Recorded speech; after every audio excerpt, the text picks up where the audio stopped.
તમામ મંત્રીઓને દરબારમાં હાજર કરો.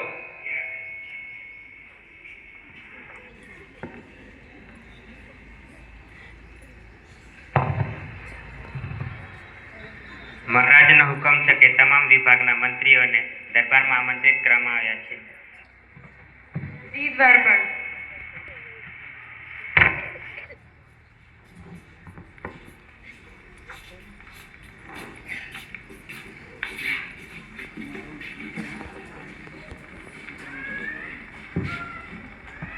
પ્રણામ મહારાજ.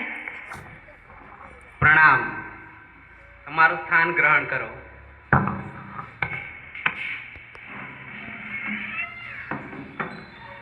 આજે બધાને ખબર છે કે આજે આપણે શાના માટે ભેગા થયા છે.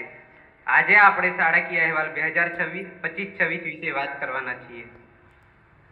મંત્રી એક શૈક્ષણિક અહેવાલ રજૂ કરે.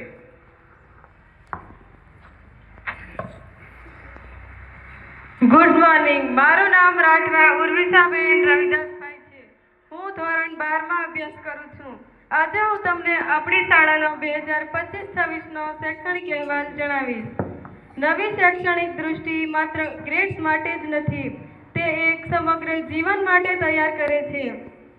શિક્ષણ માત્ર પાઠ્યપુસ્તકનું જ જ્ઞાન નથી, તે વિચારશક્તિ, સર્જનાત્મકતા અને વ્યવહારિક કુશળતા સર્જે છે. જે વ્યક્તિ આ શિક્ષણને ગાઢ રીતે ગળે લગાવે છે તે જીવનમાં સાચી સફળતા મેળવે છે. નેલ્સન મંડેલા કહે છે કે જ્ઞાન એ શક્તિ છે જે દુનિયા બદલી શકે છે. હવે હું તમને આપણી શાળાનો 2025-26નો શૈક્ષણિક અહેવાલ જણાવીશ.